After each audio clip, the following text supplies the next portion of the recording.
everybody. Hello and welcome to My Bloody Valentine, or as the thumbnail says, Frank Talks My Bloody Valentine. I'm excited about this episode. It's the first of its kind of, where I'm just going to talk about one specific movie. I don't think I've really done that. I think I've done that with, like, a guest, like we need to talk about. But, like, this came up suddenly because Valentine's Day just came up, and I've been wanting to watch, My Bloody Valentine for a couple of years now, maybe a couple months. I don't know. I can't really tell. But, like, as of recently, I was like, man, I want to rewatch that. So I did. I finally rewatched it, and it was way different than I remember. So let's go to the beginning. Let's go to the beginning of my timeline with My Bloody Valentine.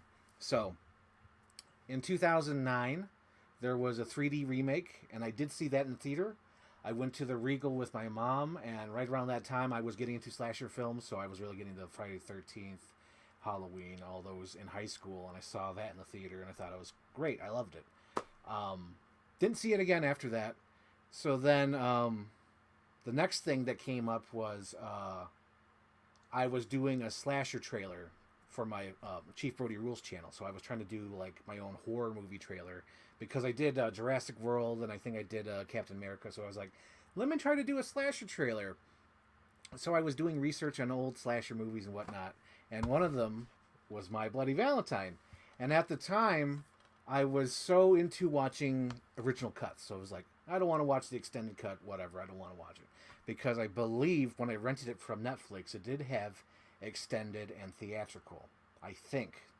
My mind's kind of going on me these days, but I think when I ordered it from Netflix, it said that. It said extended and theatrical, so I was like, nope, I'm going to stick with the theatrical. I'm not going to go unrated. That's not the original filmmaker's intent, so I thought. So I watched the theatrical, and I remember at the end being completely confused. That's the only thing that stood out from that viewing when I was doing research for my slasher trailers, was that at the end I was completely confused. I was like, wait a minute, who's the killer? Wait a minute. What's going on? What happened? Why is he running off? Who was he? What happened? I didn't quite get it. So, years later now, last year, 2023, I started becoming friends and fans of everybody on Twitter in the horror community. So I get to see more pictures and gifs of horror movies and slasher movies and haunted house movies and ghost movies and things like that. So my interest got interested again into seeing My Bloody Valentine, where I was like, oh, I remember that. I remember being confused. Let me go check that out. So I believe a few years ago when I was at Savers, I did find this DVD at Savers. So I was like, oh, I have it in my collection, so I can rewatch it. So around Valentine's, I was like, I want to watch something Valentine's related. Let me put in My Bloody Valentine. So this time, I put in the extended cut without knowing anything. So I was like, let me watch the extended cut. Because if I watched the theatrical cut before and I didn't get it, let me watch the extended cut. So I watched the extended cut, and boy howdy, did I love this movie. And I was like, holy smokes, this movie's really good. So for those who don't know, My Bloody Valentine is about this town, this coal mining town, and there was a tragic accident that happened 21 years ago. 21 years ago, there was 7 men in the coal mines. 5 guys and 2 supervisors, right? The 2 supervisors did not check the methane levels, and they wanted to go to the Valentine's Day party. Because for 100 years, this town celebrated Valentine's Day, which I love about this movie. Anyway, so the town celebrates Valentine's Day. The 2 supervisors go party. Meanwhile, the methane thing goes off. There's a cave-in. The 5 guys are stuck down there. So they take 6 weeks to dig these guys out, and when they get down there, only one has survived. He has gone crazy because the 4 other men had died, and he was surviving by eating on them. So it was like, oh my God, poor Harry Warden. He had to go through this. So Harry Warden has gone nuts. They put him, I think they put him in an insane asylum or a hospital, and he, like, kind of recovers. But then he escapes, and he goes back and gets revenge on the 2 supervisors that let the cave-in happen. And he tore their hearts out, and he put them in little boxes at the party, and he left a warning, like, nobody should celebrate Valentine's Day ever again in this little mining town. And I was like, oh shit, that's so cool.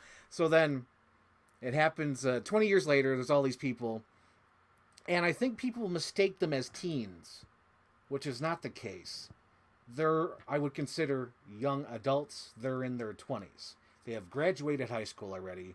They've already moved on with their lives, and they're trying to, some of them went to the coal mines because that's what their family did for years. They're working in the coal mines. One tried to, go out of town, make it on his own, but he couldn't, so he came back into town. His name is TJ. TJ comes back into town, and Sarah, his ex-girlfriend, is going out with this guy named Axel. Or hang on. Uh-oh, I might have those reversed. Excuse me, I just watched the remake earlier. Make sure. No, I have that right. Okay, so Sarah is with Axel, and TJ came back into town. Okay, I'm good. I'm good. Hello, Noctis. Hello, hello, and hello, Jacob Dreamworks. Hello. I'm not doing a Q&A right now. I'll answer this later when, I'm done recapping My Bloody Valentine. So, where is I? Okay, so there's some like a little bit of soap opera going on because for all these slasher movies, you need a little bit of soap opera. So the soap opera is that TJ, you never called when you left town, and he was like, I was too embarrassed. I wanted to make it on my own. Sarah, I'm still in love with you, and she's like, things have changed, and you need that soap opera element, which I love about this movie.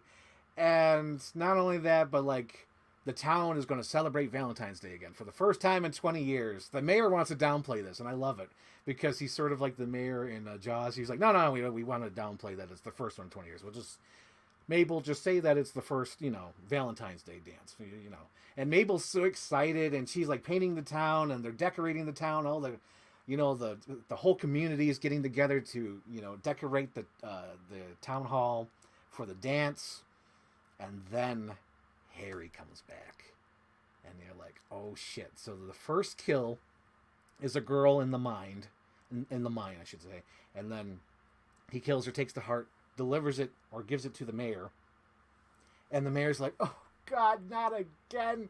And the sheriff is like, oh god, Harry's back. So they do a big giant U-turn, and one of my favorite details in the big giant U-turn is that the mirror almost hits the fire hydrant, and there's a dog chasing the car. But I love it because they're like, god damn it, Harry's back. So they go back to the office, and they dial up the insane asylum, and they're like is Harry there? And the insane asylum is like, they don't answer because when they get the phone, when they get the heart, it's closed. So the next day they get a phone call, and they're like, we don't know who Harry is. And they're like, what do you mean you don't know who Harry is? We don't have any paperwork about it. And this is what I love about the movie too, because it takes place in 1980, and the technology is so old that the woman is like this little old lady behind the counter and whatever, and she's on the phone saying, either Harry's been transferred, released, or he's on the slab. Take your pick. And the mayor and the sheriff are like, what do you mean take your pick? We need to know the facts. So they have to look them up in the files because they don't know what the hell happened to Harry. And one of the things I love about this is that the town bar, the bartender, he's always like, years ago, 20 years ago, when Harry Warden did this, and he tells the whole story. I tell you, like, he did that, and he'll come back for you for those Valentine's Day, and they're all laughing at him, and he says, mark my words, he'll come for you. And that's one of the things I love about horror movies, or at least those old slashers. It's one of the reasons why Friday the 13th Part 2 is my favorite, because there's that fireside chat. And the reason why I love The Fog, because in the beginning of The Fog, they talk about, like, oh, there was a ship that came. And you find out about the town's past coming back to haunt them. And it's sort of a ghost story. Meets a slasher. So that's what I like about The Fog. It's about the sins of the town people coming back. Same thing with this. It's the sins of the last generation coming back to haunt the new generation. And it's sort of like a big giant metaphor about the mining company, right? Where the fathers and the parents of the kids worked at the mining facility, and it's coming back to affect them in this next generation. It's that whole thing that happened during the 80s where it was like an old thing that the parents did or worked with are affecting the next generation of people. And that's an interesting idea that I feel like is got glossed over with My Bloody Valentine because everyone's stuck in this town. It's wonderful. It's so good. Oh yeah, I got a comment here from Jessica. You have many hats. I bought this hat as a prop. One of my goals is to spoiler alerts. I'm going to jump ahead here, but one of my goals for this Halloween is try to do a Harry Warden uh, costume because I'm so into this movie right now. I'm like, God damn, it's an easy costume. I just got to get the gas mask, like a little black hoodie thing, an axe, maybe a fake heart. Maybe I can make it. I don't know.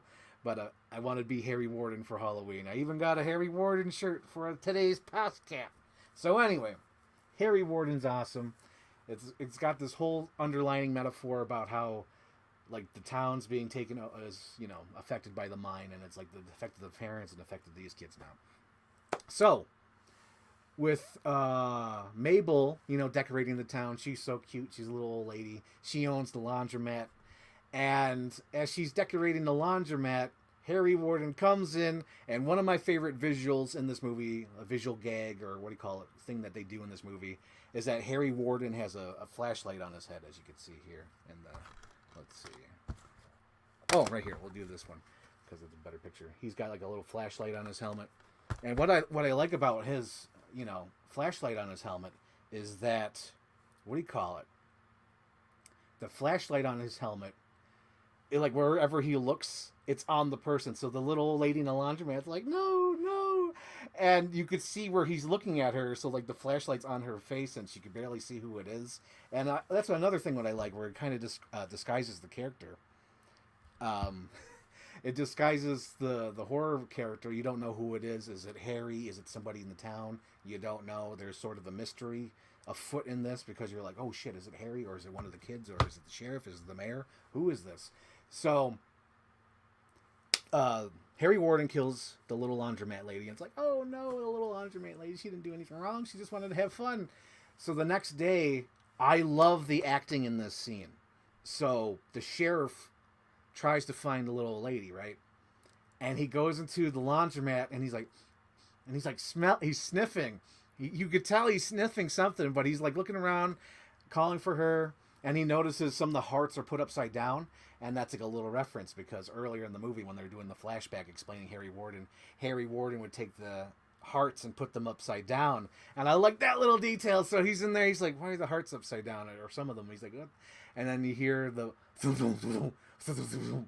and then the door opens and it's the little old lady. She's in the dryer and he's devastated, and the smell, you could tell, it comes off the screen. And then the mayor shows up and they're like, we got to keep this on the down low. What do we got to do? I think we got to cancel the dance, because like all the messages say like, you better cancel the dance. Don't have this dance. Harry Warden's back. And they're like, damn it, we got to cancel it. Horrible smell. Don't tell anybody. Keep this. Don't tell jack shit. Don't tell anyone Harry Warden's back. We'll just say that we'll cancel the thing because Mabel had a heart attack or something. So they canceled the party. And one of the things happens that makes me smile, because when I was a kid and I was getting into slasher movies in high school, I would draw like little comic book strips or whatever and little poster ideas. And one of my ideas was to call a movie Sawmill, where all the teens go to the old sawmill to have a party. And I remember I said this to one of my friends, and they laughed at me. And they're like, going to the sawmill have a party, that's stupid. So in this movie, the party gets canceled, right? And the kids are like, oh, man. And it's Friday the 13th, because Valentine's Day is on the Saturday the 14th. And they're like, how about we have the party at the old, not the old one, but the coal mine. We'll have the party at the coal mine. It's got like a little conference room thing. We could have a party in there. It'd be great. And they're like, yeah, party. So comes Saturday 14th, and the bartender hears this, and he's like, you can't do this. And they're like, make us, blah, blah, blah. So the bartender's like, I'm going to pull a prank on these teenagers. So he goes to the coal miner thing on Friday the 13th at night, and he sets up like this fake Harry Warden like dummy. So when they open the door, the arm raises, and it looks like he's going to attack them. And he gets off on this because it's so funny to him. It's like a little prank he's pulling on these kids that always mock him about Harry Warden. So he's like, he keeps doing it. And then like the last time he does it, freaking Harry comes in there and like puts the axe right through his chin and goes through the eye. This movie has some of the great makeup effects ever. So I highly recommend this copy. So if you ever look up My Bloody Valentine, sure, there is this DVD that has an extended cut, but like the unseen footage is all like raw footage, so you could tell what they added in, because it's like all like not clean and has scratches, because the director, he kept all the stuff they cut. So when they put it in this 2009 DVD release, it was just whatever he had. They didn't have time to clean it up. They just put like all the old footage in there. But the recent Scream Factory My Bloody Valentine Blu-ray and 4K, I got the Blu-ray here because I wanted the Steelbook, but the Scream Factory version cleans up the kills. So the footage that the director kept and they put it back in, they cleaned it up and it matches the rest of the movie and it's beautiful. I just watched this today, the Blu-ray version, and holy hell, it is so good. And I heard the 4K is better, but I'm like, I'm okay with the Blu-ray because it's basically the same print that they did. But man, it is so good. I love what they did. They cleaned it up to match the footage as best as they could. Because I think there's like one where it's a little bit iffy, but everything else is like perfect. It looks great. And that's one of the first kills that, you know, really looks good, is when they kill that bartender.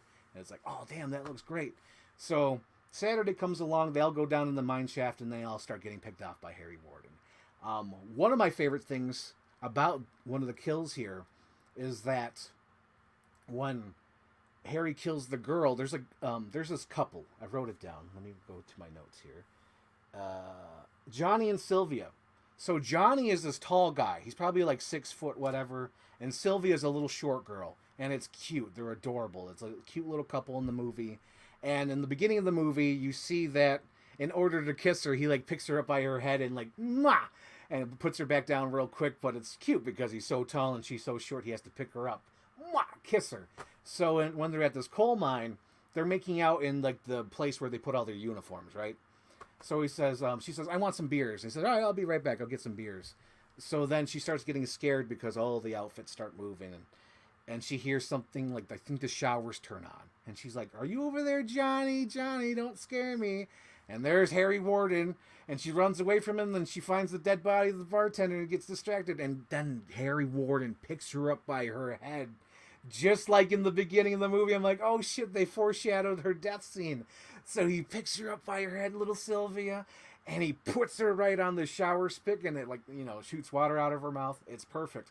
And one of the haunting things about this scene I love is that the actor who playing Johnny plays it so realistic because he's just in shock. Like, clearly in shock when he finds his girlfriend.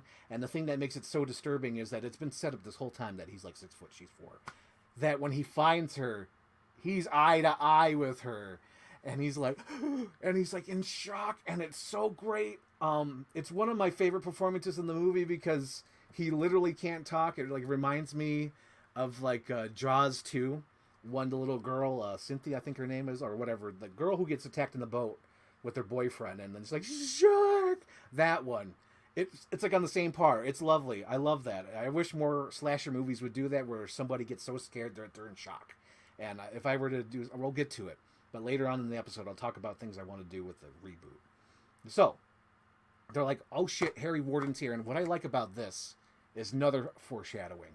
The first person at the party who says, oh my god, Harry Warden's here, is fucking Axel. Axel's the first one to say, oh my god, Harry Warden's here. Meanwhile, there's like no one said it. All the teenagers had no idea about the previous killings. It's fucking Axel, and he says, Harry Warden's back. And everyone freaks out, so most of the cast leaves, but some of the cast is left in the coal mines, because during the party, some of them went down into the mines, and there's a cool thing that they do, and they did not do it in the remake, and I was like, fuck, why didn't they do it in the remake? Because it's such a cool thing. So what they do is get in these little coal mine carts to go into the coal mine, and it comes in later, and I was like, oh shit, that's so cool. That's so cool.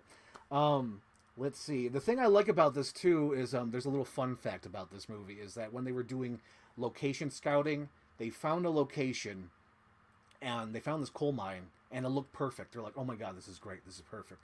And the town was like, oh my god, our little town has been picked up. How about we clean up the coal mine so when they get here, it's all ready? So when the film crew got there to the coal mines, they're like, what the fuck did you do? What the fuck did you do? You cleaned up the coal mine. It looks nothing like we wanted it. So they had to spend like half the budget or like a third of the budget to make the coal mine all dirty again. And what I love about this coal mine, and it's so good because it's a real coal mine. So when you're down there, everything is lit by what's down there, and it looks great.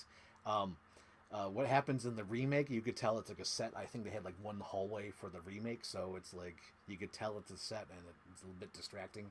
But when they're filming in this coal mine, it is so cool because it's a working coal mine. It looks dirty, it looks filthy, and everything is either lit by their hats or the lights down there. It's so cool. It really, this whole movie feels like DIY filmmaking because there's a scene while they're all these guys, because there's nowhere to go in this town. So when they go to party, they're actually like partying in like the junkyard, and they're cooking up these little microwave meals on the top of their car on their engine. And while they're there, the whole scene is lit by their headlights.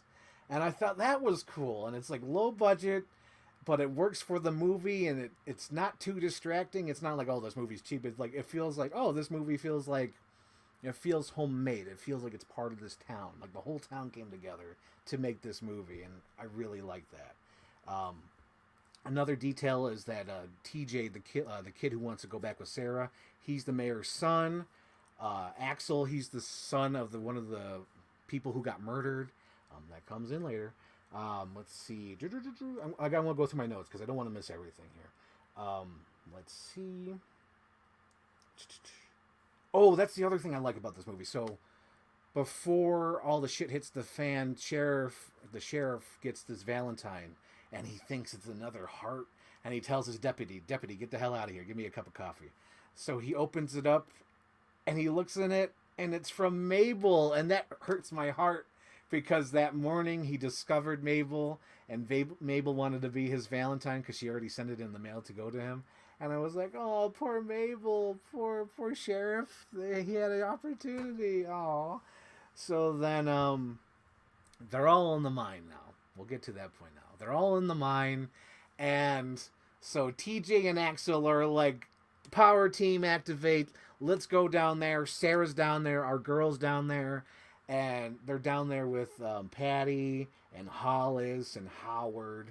And there's like another couple. The other couple like die off screen. Even the deleted footage can't even salvage that because I think the director, he was like, I tried to save as much footage as I could. There's one kill I couldn't do, and it was that couple. So that couple, they almost get cut out of the film because the couple are like, hey, we'll meet you in 10 minutes. And they go into this room, and then they're making out, and then the next time you see them, the drill's already through them. You don't even see their kill. You just see the aftermath, and I don't even think they're found.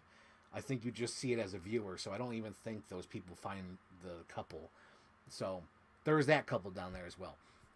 So superpower teams activate. TJ and Axel, they're going down there to go find it. And all of a sudden, poor Hollis. And Hollis is one of my favorite characters in the movie. Hollis is this big dude, little glasses, mustache. He is so friendly. He's a great character. He's not an asshole. He really feels like the guy who, like, you know, if anyone's down, he'll go help them out. I like that about his character. He feels very realistic. And poor Hollis. Fucking Harry Warden puts all these nails in him with a nail gun. And I was like, no, Hollis, no. And his girlfriend, Patty, gets devastated. She can't move. She's in shock. And then Howard was supposed to watch after the girls. And he runs off and he leaves the girls. He's like, damn it, Hollis is dead. And you don't know what happens to Howard. So then they all meet up. And the thing that creeps me out is that Axel is so creepy during this because he's pretending to be normal. So when he finds the girls, he's like, Harry's down here somewhere. We got to stay together because Harry's down here. And it's so creepy because, you know, if you've seen this before, you know the twist. So they find TJ and they're like, okay, the only way to go back up is up. We got to climb. So they start climbing, and it's a cool set piece because it's like this grimy ladder. Patty gets scared, so Sarah has to help her up. And the thing that I find creepy about this, and on rewatch, it's like, oh, geez, he set this up. So in front of them, it's the first one up there is Axel, and then the next one is Sarah and Patty, and then below them, to make sure everyone's together, is TJ. Fucking like you could tell on the second watch, but the first watch it seems normal. But like fucking Axel pulls this rope, and Howard's body falls, and it's decapitated, so the body falls because it's like connected to a rope, and it falls down. They're like, okay, we gotta go back down. Harry's down here. So oh god. And then they found Howard, and then they're like, all right, we gotta split up or whatever. And then they hear Axel fall into this water pit, and they're like, oh no, poor Axel, he's dead. So they think. And Patty gets it in the gut, and it's the final confrontation. Fucking TJ and Sarah, they're on top of these mine carts. They're gonna get out of there, and then Harry's on there. And I love this scene. It's like a fucking theme park. So they're on this mine cart that's going probably 10 miles an hour, maybe a little bit slower, but it's still cool that they're all on there climbing because like Harry's like going after them and he's like swinging at them on top of this minecart. Then they all jump off and there's a big giant fight.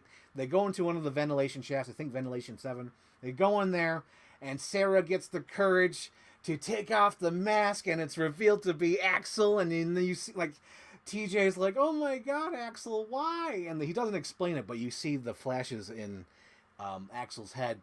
He was under the bed and he saw his father get murdered by Harry Warden, and he saw Harry Warden take out the heart and like the blood sprayed on the little kid, and it's like that scarred him for life, and that's the reason why he didn't want the party to happen. And oh my god, so like another part I liked about this movie, and it doesn't really get fully explained until the end, but before like so when TJ and Axel go down there, all the kids go into town and they find the sheriff. They're like, Sheriff, Harry's back, Harry's here.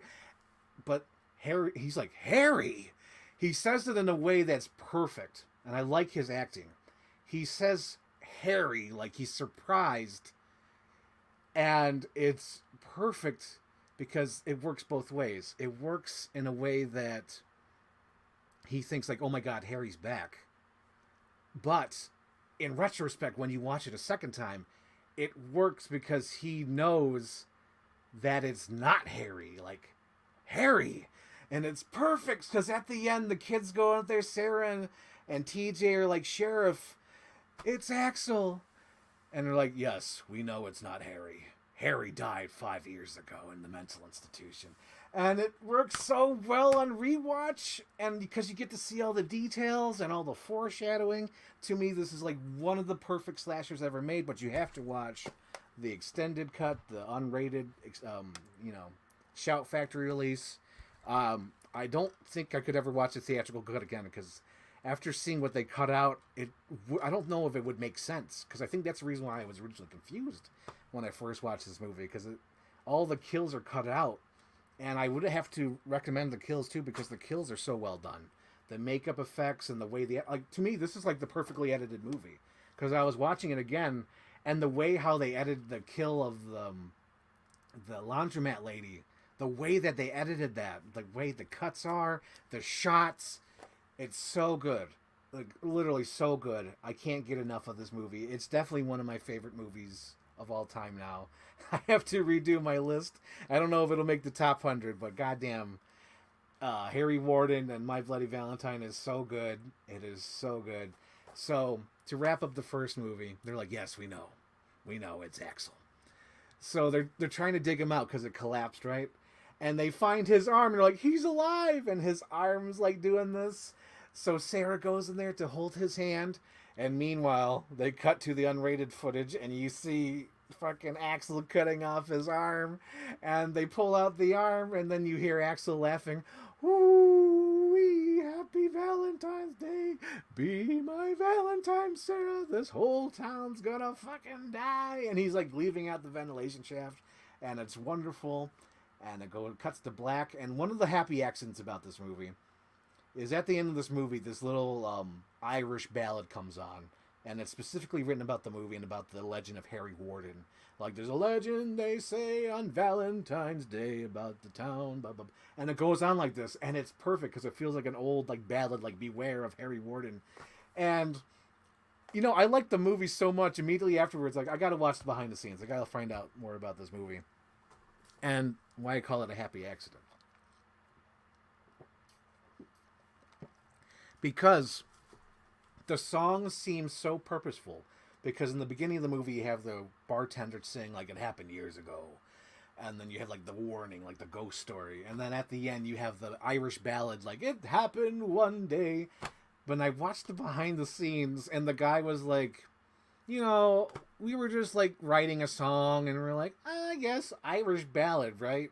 We wrote the song, and we're like, here, use it for the end credits, and like they used it for the end credits, so I guess it was good. And I was like, are you serious? It wasn't even thought out. They just threw that song in at the end as like, maybe it'll work, maybe it won't, and it worked, and it worked so well because it works with like the themes of like the town and the legend and ghost story and all that. I love it. Absolutely love it. So after getting so excited about this movie, it's like, I want more because they never made sequels. They should have. I feel like there's so many ways they could have gone or whatnot. So then I watched the 3D remake again because I hadn't seen it since since I saw it in the theater in 2009, 2010 or whenever it came out. So I watched this, and what I love about this one is that it's different yet the same, and right away it sets the tone of the movie. This is not really a movie. I would consider My Bloody Valentine 3D a ride. It is legitimately a ride. And here's why I say this. Is because the first thing that happens is almost like how you go to a ride at like Disney World or Universal Studios. You're in line and you see like these TV monitors and they're telling you about the ride. An example, like on Twister, it was like Bill Paxton and Helen Hunt, and they're telling you about chasing twisters and you got to go there. Or you're on the King Kong Fortation and they're like, oh my gosh, King Kong's going on Staten Island, we got to evacuate New York City, blah blah blah, this and that. And then like another example just to help you out, but like in your haunted mansion, you're in the haunted mansion and they talk about like, oh, the legend about this, that, and the other, all these people died and they're all in this house. Similar goddamn thing. So the first thing that happens in My Bloody Valentine 3D is like a newspaper telling you everything that happened. Oh my gosh, there was a coal mine accident. They didn't release the methane lines. There was a collapse. Men are stuck down there. Oh my gosh, we found them. There was dead bodies down there from the collapse. Oh my god. They didn't die from the collapse. They were killed by Harry Warden. He killed them with his axe because he wanted to preserve the air supply. He's in a coma now. They're blaming the sun for not releasing the methane lines. And he's like, this is all that's happened. I hope there's no miracles for Harry Warden. And it's like all explaining. It's like a little roller coaster ride. You're going, and it's explaining everything to you through this newspaper and flashbacks and shit. So then it cuts to the hospital and you see the little flashback of Harry Warden yelling at little Jason Ackles. Jason Ackles is like, I know what I'm doing. I'm going to release the methane gas. And Harry Warden's like, you couldn't find your ass with both your hands or whatever. You're an idiot. And then he wakes up. Harry Warden wakes up in the hospital and he's fucking crazy. He kills everybody in the hospital.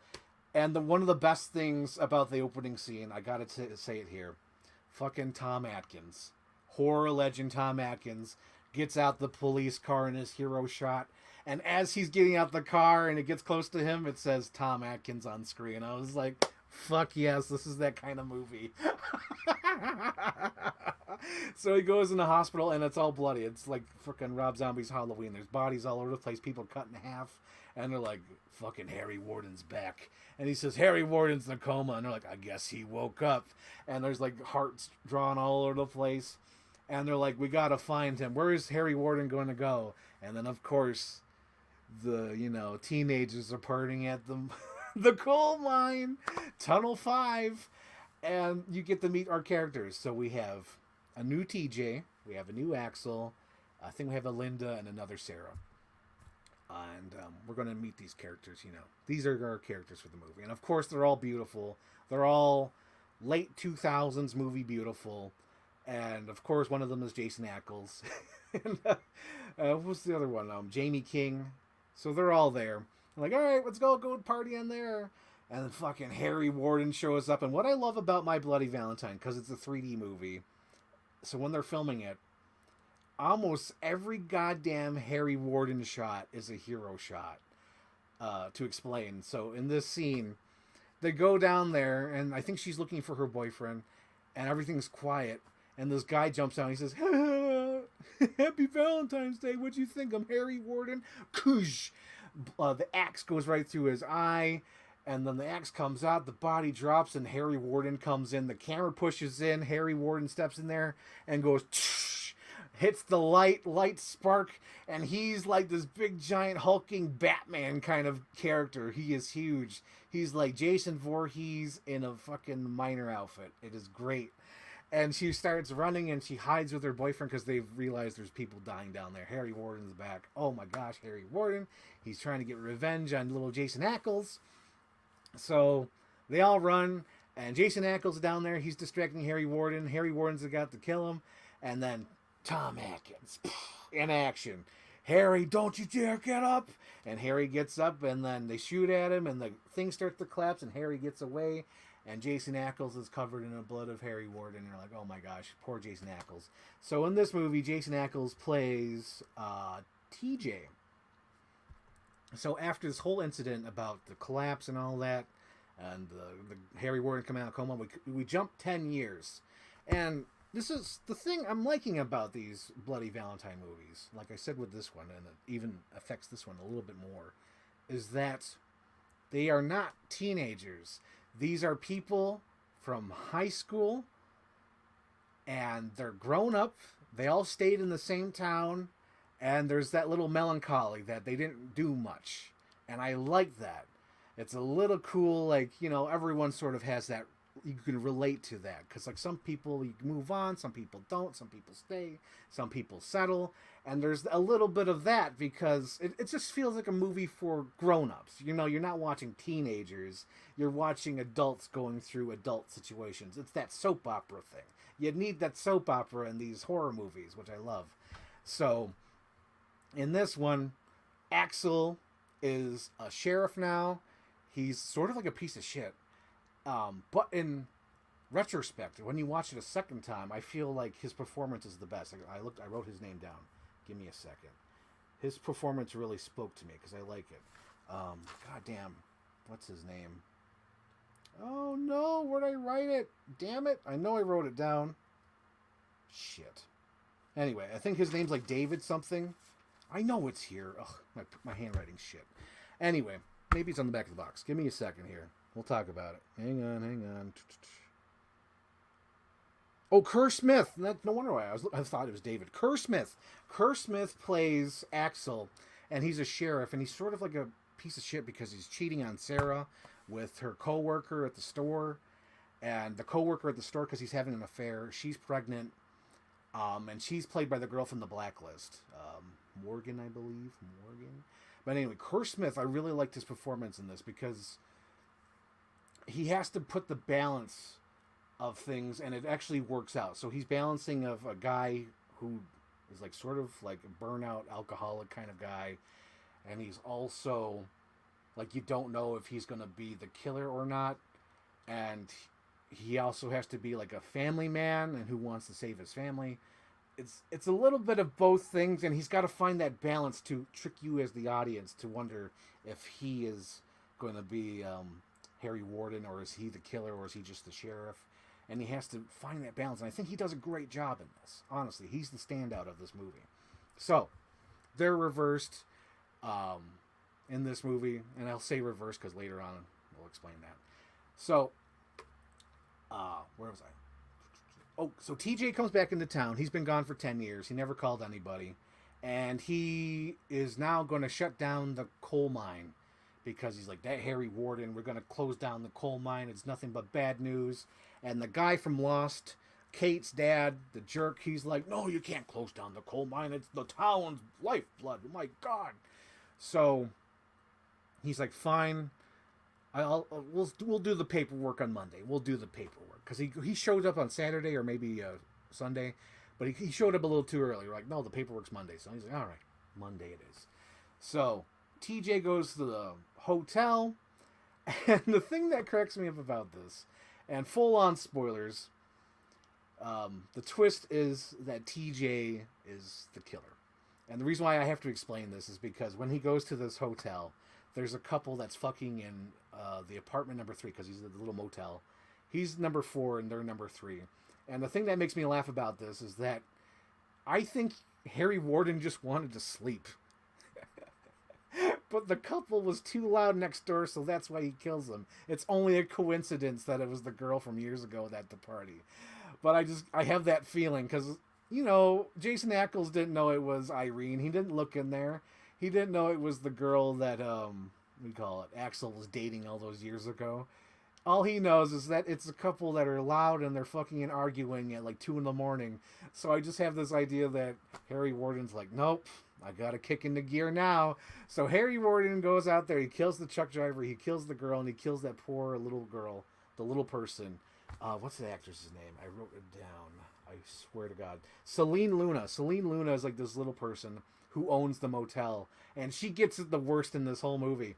So she's like, where's my dog? Where's my little dog? Meanwhile, the girl's hiding underneath the bed. It's like, oh my God, Harry Warden's after me.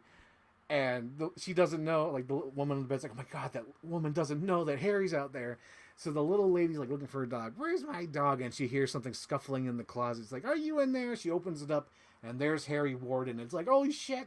So he gets his axe. He swings it up through her chin, to her head, to the ceiling. And she gets it the worst and hits the ceiling. And not only is it the ceiling, but it's like the ceiling lamp. So when it hits, it's nothing but sparks and everything, which causes the girl under the bed to scream, and then she gets killed. So then Axel gets upset because Axel's like, oh my God, they killed my old girlfriend from all those years ago. Who was going to do this? Who would do such a thing? And they look at the footage because the truck driver was a creep. So he looks at this, like his sex tape, and they find the footage of Harry Warden. And what I love about this footage is Harry Warden doesn't know that the camera dropped and is recording him, right? So Harry Warden gets out the truck and then turns to pose. And I love that shot. It is so funny and corny. But they're like, oh my God, Harry Warden's back in town. But like the way he's in that found footage, because the camera drops to the ground, you see the woman run away. And there's Harry, and he just turns and like he does this cool superhero pose. Like, oh my God, Harry Warden's back. God damn it. So then the top of the suspect list is, of course, Jason Ackles. And Jason Ackles disappears from the motel. And he goes to the coal mine to find the old, Kate's dad to tell him, oh, I'm not going to sell the mine. I changed my mind.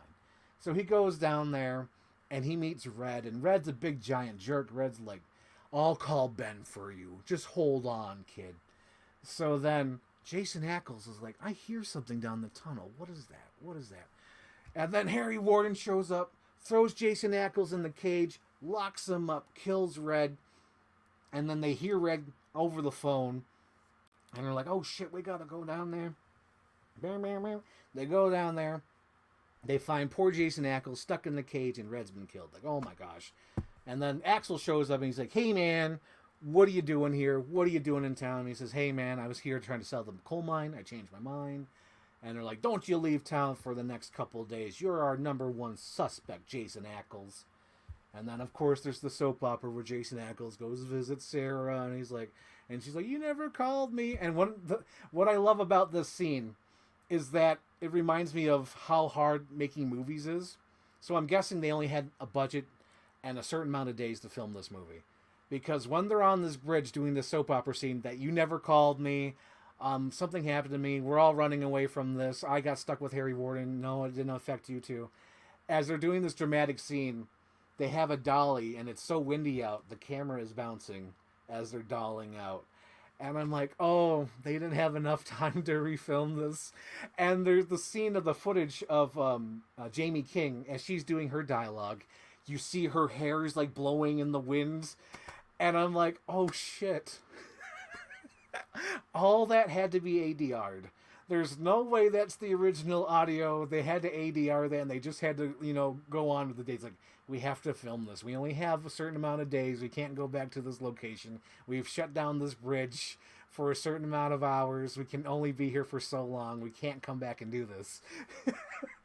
Because the camera's shaking on the shot when they're going there, and it's shaking because her hair's winning and the wind's blowing her hair. And then the reverse shot of Jason Ackles, he's like, he's fine, being his handsome self. But you could tell it's not windy because his hoodie is not moving or anything. So it was only windy on the first shot, the establishing shot, and then the, her coverage. I was like, oh man, movies are hard. Movies are hard. And speaking of movies are hard, this is one of the first like full on HD red cameras. So like everything in this movie is in like sharp picture focus. There's like barely any depth of field. And it gets distracting for some scenes. Like there's a scene where they have to go to the woods to find the grave of Harry Warden, and they find out that the grave has been dug up, and they're like, "Oh my God, Harry's gone." But like everything is in so focus. It's so weird because it's all shot like it's supposed to be like, okay, you know, they're there and they're supposed to be like a depth of field or whatever. But like all the trees are in focus, all the people in the foreground are in focus, all the people in the background are in focus, everyone's in focus, and it's like, oh my gosh, these cameras are so HD, they can't do that. And then because it's very, what do you call it, it's very weird because at the time the camera was new, but when you're watching it nowadays the movie feels like a period piece, and I have to explain why. I have to explain why the movie feels like a period piece. So there's a scene where they're like, oh shit, Harry Warden's coming towards the house, and you know, Harry Warden kills the maid. He puts the maid or the babysitter inside the laundry machine, just like the original movie. And the cop goes in there, there's like a female cop who has to find the son of Sarah and Axel. And as she's in the living room, I'm looking at this huge ass shelf. It's like this huge ass box in the living room, and I'm like, why is that box in the living room? That looks like such an odd shaped thing. It's not against the wall. It's like not a nice shelf that goes against the wall. And then I realized, I'm like, oh shit. When they filmed this movie, people still use those big giant box TVs. Those 4x3 box TVs. They were still in style at the time. And I'm like, that's so fucking weird, because the whole movie looks like a current day HD movie. But like all the TVs in the movie are the huge fucking box TVs, because none of them were the flat screen on the wall or anything. So it's so funny. It's like, oh my God, this movie feels like a period piece. Like, oh my gosh, it's the late 2000s. Everyone had those TVs, and that cracked me up. Oh my gosh. So there's that. Around this point, like all the killing starts to merge together. Like I know, like Tom Atkins dies. He gets tricked, which I do like. So what Harry Warden did was like he took his helmet off with the light and he hit it on a bush, so it looked like Harry Warden was trying to hide. And Tom Atkins goes over there with his flashlight. He shines it over there, and he's like, "Oh no, it's just the helmet." He turns around, fucking gets it right through the chin, like the jaw, like oh. And of course, I'm like, "Oh my God, he's gonna do it!" And then Harry Warden takes out the jaw, and of course it's 3D, so it goes towards the screen. Wonderful stuff. One of my favorite chase scenes in the movie is when they're at the store. Oh my gosh, when they're at the store, it's a really good set piece. And not only that, but it plays into how I like how it's these people who never left town. Because Jamie Kennedy's not Jamie Kennedy. What's her name? I keep saying Jamie Kennedy. I don't think it's... Jamie King. Oh my gosh, Jamie Kennedy. Jamie King is that perfect amount of beautiful where she's not too beautiful. She's like hometown beautiful. And the way they had her in this movie, it's perfect because she's in the store and she's dressed casual. She's got a flannel shirt on, which comes in, which I love. And then she's in the store with the girlfriend of Axel, who's pregnant. And they're like, no one's in here. We're the only ones in here. And the lights go down and Harry Warden's in there. And it's like, oh shit, son. So Harry Warden picks up Jamie King and then Sarah, I guess. I'm calling her by the actress name, but he picks up Sarah. He pushes Sarah into the freezer, and poor little girl, she's running out of the way, and she gets like a mop or something, hits Harry, like, we gotta get out of here. Run, hide, fight. So they go into the back room, and they get stuck in that little room. And, hang on, did I pass it? No, I didn't pass it. Okay. So when they get in that room, they're trying to barricade the door, call 911. They call 911 and they're trying to open up the cage because like it's a store, so they have the back window locked up so no one breaks into the store. So they get that unlocked. They get the little girl out the window, and Harry Warden like quickly ran around the building, and he's there and he kills the girl, and then he's swinging at Sarah. And the thing I like about this, I was like, God damn, that's scary. So the thing that was scary to me was like Sarah's right there because like she was hanging over, looking out the window to see what happened to her friend. The coworker, and Harry Warden swings in. As he swings in, his pickaxe gets stuck in her shirt. So it's like this, and he's like pulling her towards her, and it's so good. I was like, oh shit, that little flannel shirt I liked 5 minutes ago is coming into play now. And it was so good. So he like pulls it too hard, and like the shirt rips, and she gets out of there. And then here it is. Oh my god, Axel showed up right away, the sheriff. Why is he there right away? Is he the killer? Is he Harry? What's going on? Because all these people that are dying are sort of related to the whole thing, right? So then little TJ's like, hey, Sarah, come with me. You can't trust Axel. Come with me. And then this is, we kind of get hinted at, like, oh shit, something's wrong with TJ. So as she's in the car with TJ, Axel calls and says, TJ has been in a mental institution for the last 7 years and recently just got out. Don't trust him. Get out of the car as soon as you possibly can. And like the girl's like, okay, because she's doing that like phone calls because like fucking TJ's right there, right? And she asks like TJ a few questions, and TJ is not acting normal.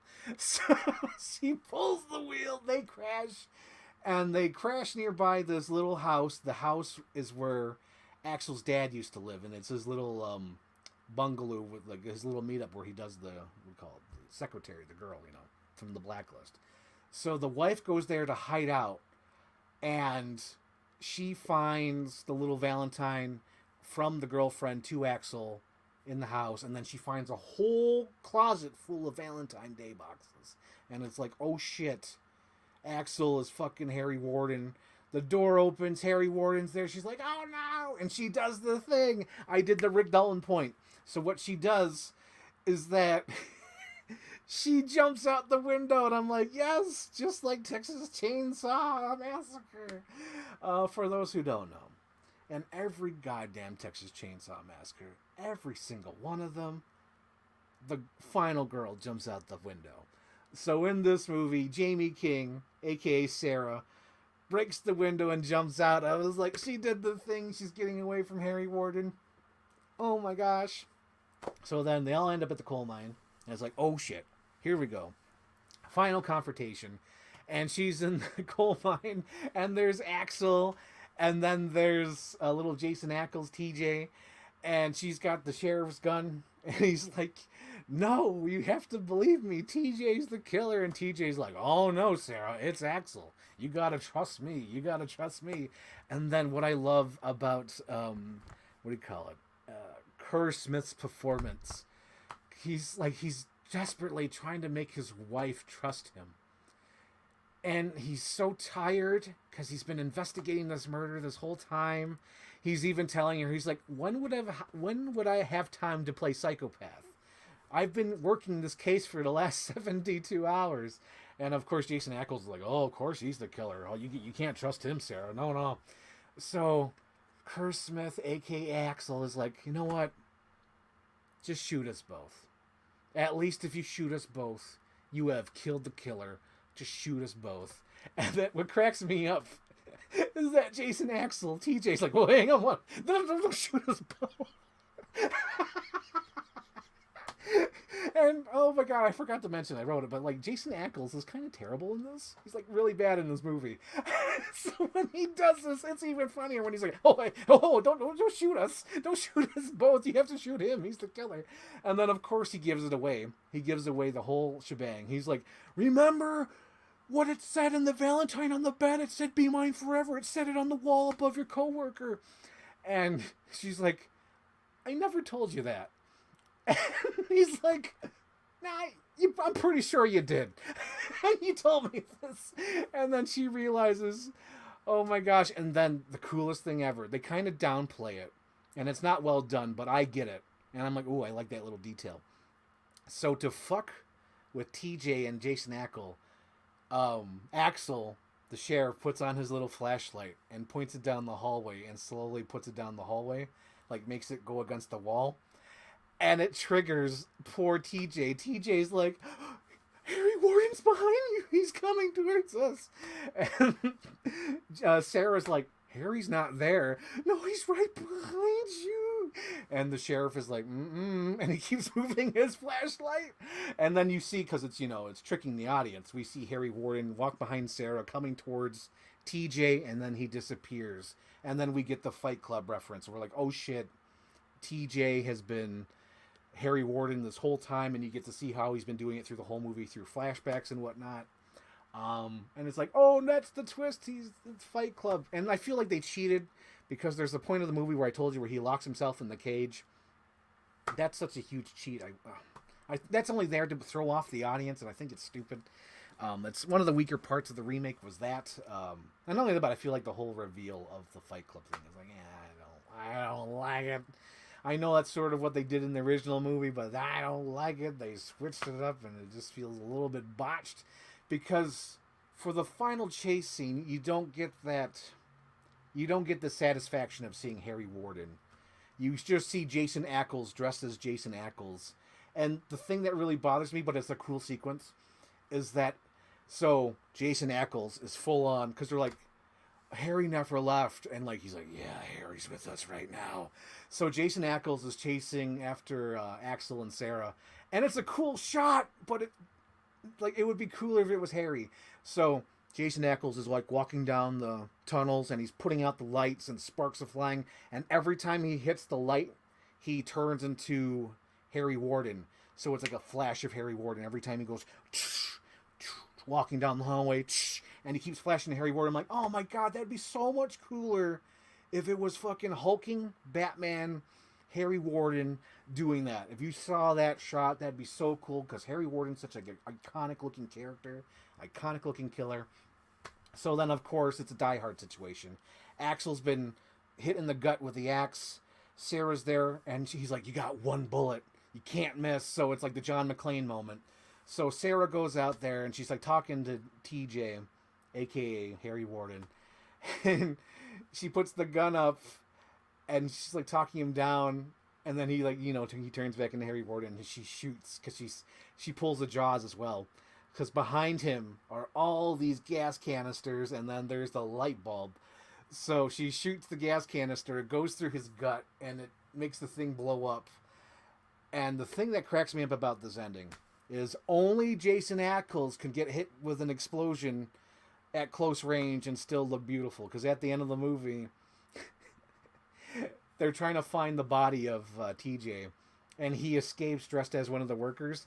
And as he takes off the fireman outfit, he looks completely fine. A couple of black soot on his face. I was going to say burn marks, but I'm pretty sure it's not burn marks. It's just black soot, and he still looks handsome. I'm like, he got hit with a fireball. He wouldn't look like that. He'd even have some like burns or no eyebrows, but he looks just as handsome as he did before, and it cracks me up. And it ends similar. I think I have it here. Yes, I do, because I'm working on mashup. It ends similar to The Guest, because at the end of The Guest, there's like, oh my god, we're trying to find the body, and then at the end you see the guy limping out, and it's, oh my god, it's the killer. But that's great. One of the things I forgot to mention, one of my favorite moments of Halloween, My Bloody Valentine 3D, is that the old man, aka Kate's dad from Lost, is getting drunk. His name's Ben in the movie. Ben's getting drunk and saying like, Harry Warden. And he goes out there with his shotgun, and it's that 3D shot where he puts the gun in front of the camera and does that. He says, Harry, you got me chasing shadows. And he's laughing to himself. He goes inside the house. Fucking Harry Warden shows up, and he says, oh my god, Harry, it is you. It's so good. And then, of course, like Harry Warden's like batter up. He puts the axe towards the screen in that 3D shot, and he puts it in the ground. And he has the old man, and he's going to put his head, like his eye through the pickaxe. And one of my favorite line readings from the movie is like, shit. Because the old man, like, goes right through the pickaxe. But that moment of realization that he can't fight it. He's an old man. He's like, shit. Right through the eye. Great stuff. Oh, my gosh. Anyway, My Bloody Valentine 3D is a fun watch. And if you watch it, just watch it with a grain of salt. Watch it thinking of it as a thrill ride, because that's what it is. Also, give some credit to that freaking Kerr Smith. Kerr Smith really does a good job playing Axel, especially on rewatch. Because now that when you watch it on a rewatch and you know the twist, his performance is good, because he has to play it as like the burnout cop, but he's also a suspect. And he's also trying to save his family because he really feels guilty for doing this to Sarah and putting her through all this. He didn't take her for granted. He took her for granted. He didn't know how good he had it. You know what I mean? After this whole situation. But yeah, it's good. It's good. And one more movie I want to touch on, I guess. No, I'll touch on afterwards. Let's go to the comments here before I go to the freaking remake idea. Okay. Looking forward to Godzilla King Kong. I think I've explained this in several podcasts, but I'll explain it again. I kind of am now. Originally, I wasn't. I was like, I'm going to see it, but I'm not excited. But I'm slightly, like, 2% more excited because the guys who made The Guest, especially all of them, like the writer, the director, and star, Dan Stevens, are all going to be in Kong and Godzilla, So I'm excited about that because I like these guys. This is a good creative team. All three of them working together again in a big giant blockbuster. It feels like they all worked on a low budget movie and now they're making a big budget movie. So that's fun. I do respect that. I think that's the coolest thing ever whenever directors and writers can do that, where they work on a little low budget and then later on they all work together on a bigger movie. That's fun. So that's why I'm looking forward to it. Oh yeah, speaking of Jacob DreamWorks, I don't know if you're still here or not. Probably not. You probably got bored of me talking about My Bloody Valentine. But I did watch My Little Mermaid. Oh, My Little Mermaid. The Little Mermaid. My Little Mermaid! Oh my god, that's too funny. Holy shit. My Little Mermaid 3D. Holy shit. Anyway, I finally watched it. Me and my mom enjoyed both movies. I actually bought the remake of the live action one just because it actually works. It worked enough for me where I'm like, I want to watch it again. So it's your fault, Jacob DreamWorks. It's your fault that I enjoyed the remake. You have so many hats. Yes, I do. I actually bought this for the show, and like I said earlier, I don't know if people were here for that or not. I do want to attempt to make a Harry Warden Halloween costume this year. I think that'll be fun. It's like a little project I could work on for myself. Like, I could work on that. Let's see. Those old slashers are so goofy and nostalgic and so fun. Yeah, a lot of them are, but some of them are like really well made. Like, to me, is it here? Yeah, there it is. To me, My Bloody Valentine is sort of different because it works like a Swiss fucking watch. Like, if you want to watch a perfectly timed out slasher film, and even the editing is so well done, and how they filmed the kills, because it's perfect for practical effects as well. It's really well done. Honestly, this is really good. This is a top tier slasher film. Although I did order The Burning because I've heard The Burning is one of the well made best slasher movies, so I'll be doing more slasher movies in the near future. I'm the horror movie type of guy. Can you review Carrie 1976? Possibly Jacob DreamWorks. I don't own the movie and I haven't really watched it since college. The one shot I'll say this. The one shot I love in Carrie is that when all the girls are in gym class and they're all doing like push-ups and they're following the feet. It's such a good fucking shot. I think that whole montage is so well shot. And they're such like mean girls. It's so good. It's so good, guys. Yes, but I haven't watched it. Plug it up. We're all gonna laugh at you. Let's see. The camera is really bad in My Bloody Valentine 3D. I know there's some shots that look okay, and there's just some shots that are just like all in focus. And then like since it's like one of the earlier HD cameras, so when it moves, it's got like that motion blur. It's very distracting. But for the most part, I enjoy the movie. The whole movie looks like a soap opera. All slasher movies are soap operas. That's the best thing about these slasher movies, I'm realizing. It's one of the reasons why I like Scream. I've realized that recently. The entire Scream saga, all 6 movies, are an ongoing soap opera. Like, it's this family that started with Maureen Prescott, and then it affected another generation of people. Again, like the generational of how something that happened in the past to the old generation is now affecting the new generation. It's so well done. I love it. Because like it was in the first trilogy, it was the sins of the mother having an affair and then breaking up a family and having Billy do that.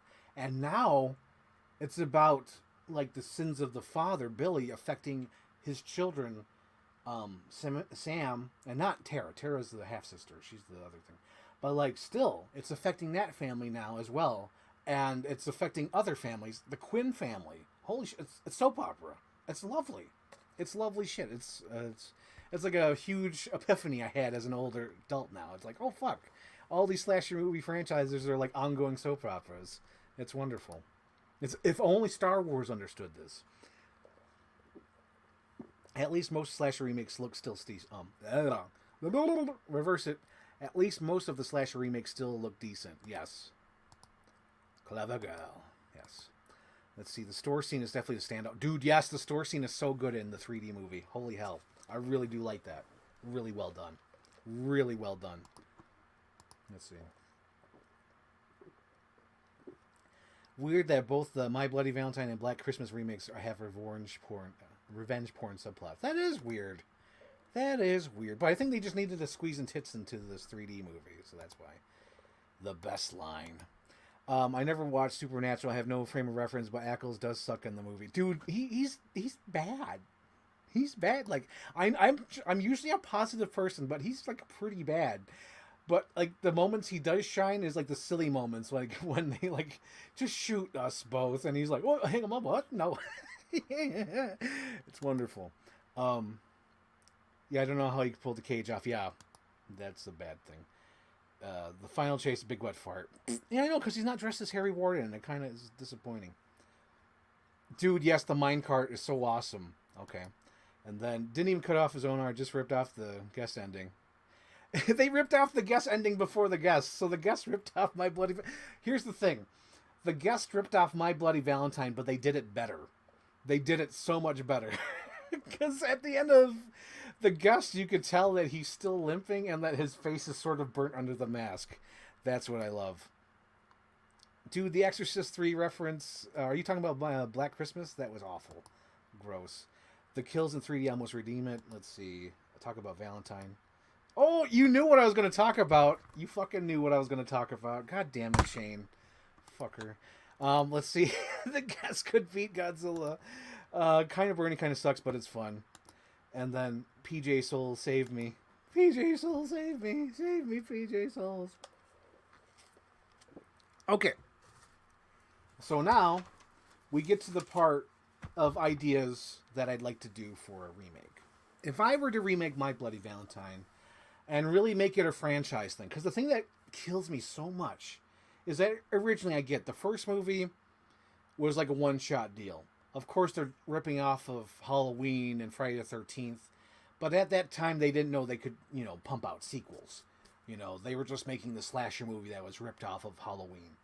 So it's understandable that they had a hard time making a sequel to that. And at the end of the movie, it's sort of like cut off. Like, it's not Harry Warden, it's Axel. It's like, who the fuck is Axel? So I understand why they really couldn't make a sequel to that. But if you're going to make the 3D movie, which I have right here, My Bloody Valentine 3D, if you're going to make this, well then why not write it so you could have sequels, So my idea right away for if I were to remake My Bloody Valentine and make it a franchise, like let's make this a franchise. Let's at least get 2 or 3 movies out of this. So my idea is to really make Harry the killer. First off, right away. If we're in the writing room, I'm like, fuck TJ, fuck Axel. We're not doing the Fight Club twist. We're going to make it Harry Warden. We've got to make Harry Warden the killer. Because that's too fucking cool. There's something cool about that look. Let's see. I'll pull him up right here. Because I'm going to do an unboxing as well a little bit later. But, he's got the coolest fucking look. He's got the gas mask. He's got the helmet. He's got the pickaxe. And he's got, all those tools down there. And that's great. You have the look. Make the killer Harry. Second thing is in this sequel, remake, whatever we're going to do. I don't even think it's a sequel. We're starting fresh. We're starting fresh. The killer is Harry Warden. It's not teenagers. We might do teenagers. Hang on. Give me a second here. I'm still spitballing. So, the things I want to cherry pick from the original movie is I want to do a rip-off of... I want to do the climbing scene again. I really like the climbing scene. But we can't climb out of the mine shaft. We got to probably have, a broken ladder or something. So, I want to rip off the movie Poseidon Adventure or Deep Blue Sea. I want to have something that's rising up. Maybe something broke down there and, maybe it's, water and it's flooding down the coal mines. and the water's rising, and they got to climb out of that first section. And I want to rip off Poseidon Adventure, because in Poseidon Adventure there's a great sequence, because that movie's about the ship being upside down, so they got to climb up. And as they're climbing up, they start falling into the watery pit. And like, I want to rip off that Poseidon Adventure, and then a little bit of Deep Blue Sea. Like, you know, they fall down there and they die, or they fall like on some sort of spikes. I don't know. Ripping that scene off, and we got to do a climb sequence. I like the foreshadowing of kills. Like I said earlier, the Johnny and Sylvia scene where, you know, she's so short, picks her up. If I can, you know, I got to do David Lynch, where David Lynch is like, in order to make a movie, you got to get 75 cards, and you write down scenes on each of these cards, and you put them down, and when you have them all down, you can do it. I want to do that. I want to foreshadow all the kills if possible. I don't want to have them too random. I want to have them like they tell the guy, like, yo, you're such a softie or something like that. And when they say he's a softie, then, you know, he gets like a nail through the head or some shit. Or like, you'll hang for this, and then later the character dies by hanging. Something like that. I want to foreshadow the kills, because I feel like that's really fun, and that means like you actually thought about this movie. You're not just doing random kills. An example of random fucking kills, although they're themed to Valentine's Day, the random kills in Valentine are so fucking random. Like, there's no... I think the only thing that's like, oh, that's cool, is that the Cupid uses the arrow for like one kill, and like, that's it. Nothing else is themed. Everything is just so blunt and kind of dumb. So I want to foreshadow the kills. I want to foreshadow things either with a line, or like a character action, or something that they do. Like, if they keep, you know, not shutting the door, like maybe they shut the door on themselves. I don't know. Foreshadow the kills. We got to bring back the minecart. We got to bring back the minecart sequence.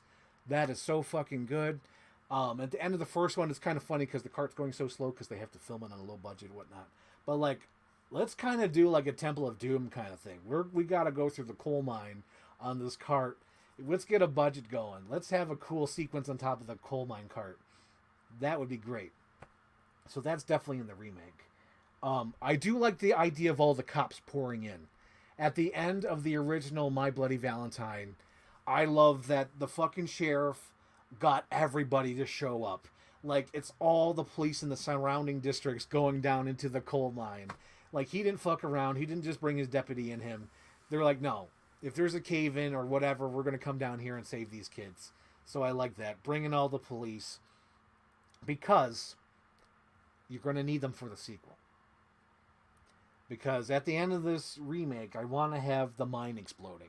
They're like, oh shit, the mine explodes. Because the whole time they're always talking about, like, oh, we got to do the methane levels because it would explode or whatever. We got to do it because it's going to explode. Or we have the walls covered in lime, so when something explodes, we got to have the mine explode.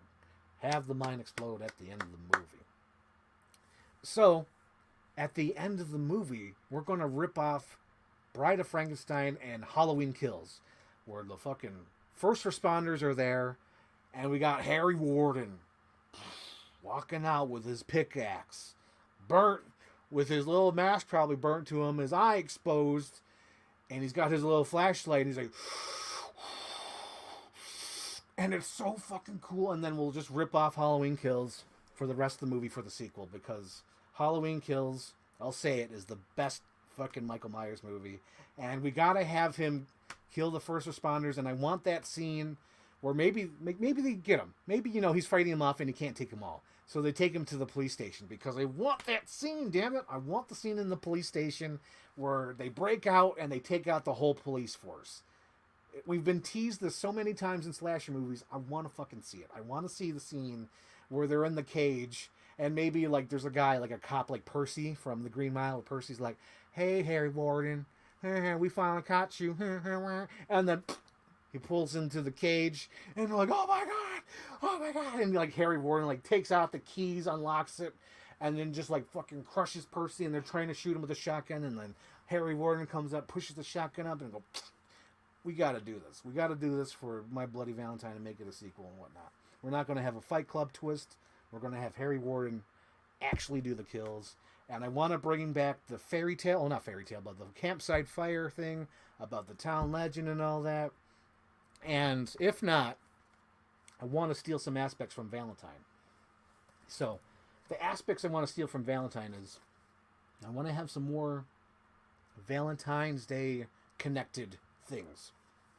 For instance, I think a great thing to steal from Valentine is that I do love the whole premise. I love the whole premise of this kid in 6th grade who all he wants to do is dance. So he's asking the girls, and they're all so terrible. And the one's like, maybe I'll dance with you, and then the one is like, no, he attacked me. Let's bring some of that in here. Let's bring some of the childhood drama of being in a Valentine's Day dance. Let's bring that to Harry Warden. Let's cherry pick that, right? Or cherry pick aspects of that. So maybe he was a kid and he got bullied on Valentine's Day at this party, right? So now that they're all 15 years older, it kind of makes sense that he's going after the people that messed with him as a kid. Because maybe instead of having TJ leave town, we have like Harry Warden come back to town. Something like that. Let's spitball here. Let's get some things going. But yeah, I think that's the one thing I would probably want to bring in. Because everything in Valentine is... I think the other thing I would probably want to steal from Valentine, at least for a little bit, not all the thing, but the thing I like about Valentine is that all the kills are so blunt. None of the characters are expecting to be killed, so when they're like, oh shit, don't, and then they're dead. Nothing is drawn out. There's no dumb chase. They're dead. For example, there's like a scene where the killer, for some reason, it goes to the apartment and he finds the neighbor sniffing his girlfriend's panties, and he's like, no, I'm a sick man. And then the Valentine Day killer, the Cupid guy, he picks up his girlfriend's iron and just starts beating the guy up with an iron, but the guy's not expecting it. And the other kill that no one's expecting it is I think it's the girl who thinks Campbell. Oh yeah, so Campbell dies too. Campbell is not expecting it. Campbell is like the guy who's like ripping off the rich girl, Dorothy. He's ripping off Dorothy, and he just gets killed with an axe. Like, he doesn't know he's going to get killed. I don't even know he sees the killer. I think he's just on the ground, and the axe comes down, and he's dead. It's funny. He doesn't even know what hit him. And then the other one was the girl who was, like, trying to find stuff to get her money back because she got ripped off by Campbell and Valentine, is that she has no idea what's going on, and then she gets thrown through the glass thing, and then she just dies. She just dies, and it's not expected. So I feel like we should bring that back. Or we should bring that into My Bloody Valentine, the remake. And then, for, like, the important kills, we'll have, like, a chase scene. Like, we gotta have a good chase scene. We can't do the store again. Maybe the hospital. But I think the hospital's sort of overdone. We've done that with Halloween 2, both of them. We gotta figure something else out. So, I don't know. There's gotta be a chase somewhere. High school. High school is having a Valentine's Day party. And Sarah is no longer at the store. Sarah is a school teacher, and Harry Warden comes to the school, and the kids are in danger. It's like, oh shit, oh my god. That's an idea. Yeah, we got some more comments here.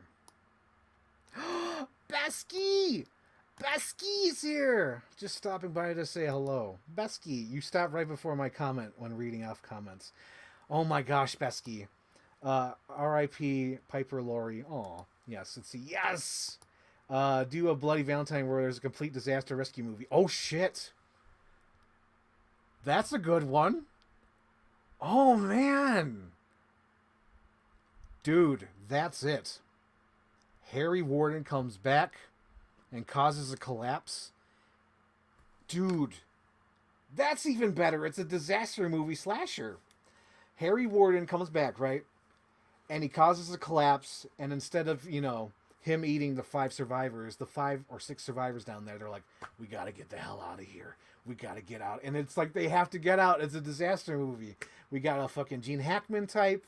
We gotta have a Michael Caine type, and they all gotta get out there like, right now, there's only a limited time to get out of here before the whole thing blows. That's... Holy fuck, Shane, you just made a better remake. Oh my god. That's exactly it. Because that puts a ticking clock on the whole thing, right? There's only a certain amount of time we have before the whole thing blows up. We have 60 minutes to get out of here, or whatever. We have 45 minutes to get out of here before the cave explodes. Because the first part of the movie, for the first half an hour, we set up the whole town, blah, blah, blah, all the characters. And then Harry Warren comes in, causes the collapse, and starts picking them off one by one as they're trying to escape out of this thing. And then they split up and whatnot. Oh my gosh, that's great. Ticking clock element. Got to get some inventive kills down there. They got to do the mine carts.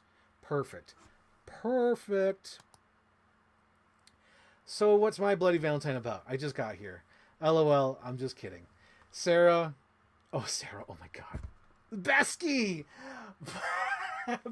For some reason, like, I don't know why, that read like Sarah Miller. But anyway, Vesky. I already explained what the whole movie happened. Oh, Vesky. Oh my God. For those who don't know, for those who are tuning in for the first time for My Bloody Valentine, the Poscat, Becky is a high school friend.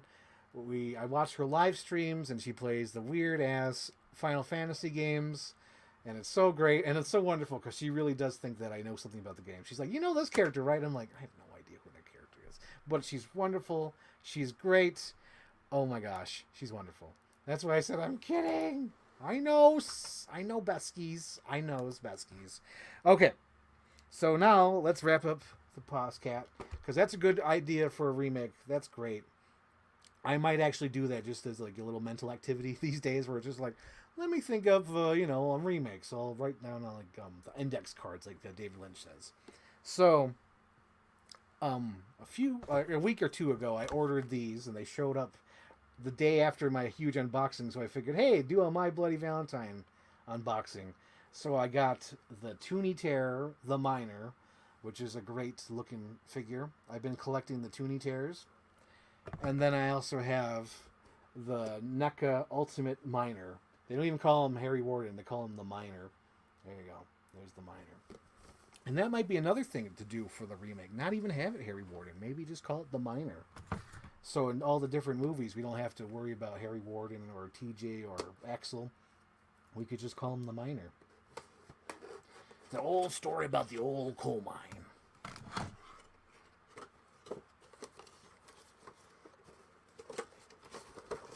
Oh, Becky, I wanted to say something while you're here. It was so funny to be watching your live stream, and then all of a sudden, the clock clicked over to 3, and I was like, oh shit, I gotta go to sleep. It's like my day's already fucked up. I stayed up too long. But it was so fun. It was almost like New Year's, because I was watching your live stream, and you're like, it's 3 a.m., everybody. And I was like, oh fuck, I gotta go to sleep now. I wanted to watch you, but I gotta go to sleep. Because I knew I had to rewatch. Because today I rewatched My Bloody Valentine, and then I watched Valentine, because I was expecting like, oh, maybe they cherry pick some aspects. Not really.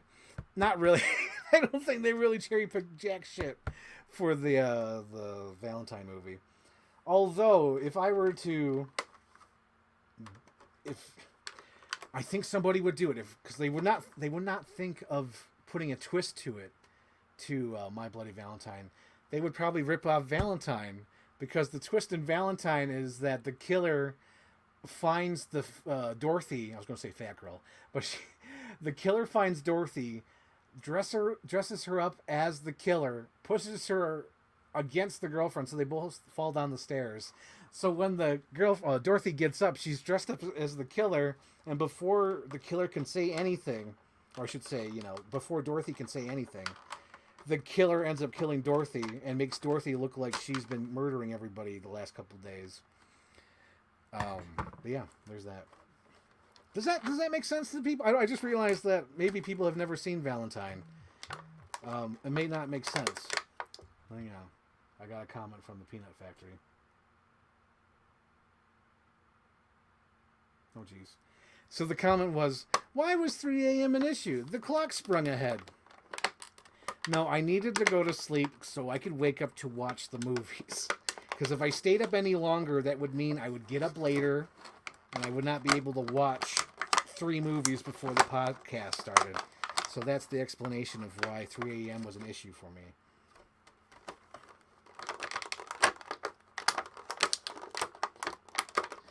That was the comments, Becky. My mom was like, why would that be an issue? Captain Iron Dog. Yes, I'm unboxing the figure now. You have missed... I don't know if you're showing up late, but you have missed the entire recap of the first movie.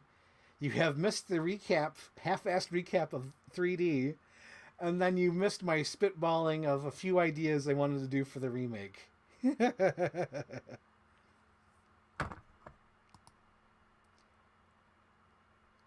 I do like it. It's a clever thing, and I like how they don't make too much of it because that movie just fucking ends. What I love.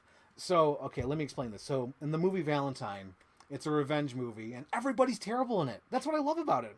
It is like literally everybody is terrible. It's like that movie The Holiday, or what's the movie I watched? Where they're just terrible people. Like I want to remake a movie with fucking Emma Roberts where she does something similar because it is so wonderful. So everyone is terrible in Valentine, right? They're terrible people. They're all mean girls. Um, so the Valentine Day killer, the Cupid, is getting revenge on all these girls that teased him as a kid. So at the end of the movie, the girl who really made his life a living hell, because back in the flashback, all the girls said no and one said yes, and she was the fat girl, and she was macking out with the nerdy boy. And when the guys went in there to see, like, what's going on, and she's like, he attacked me.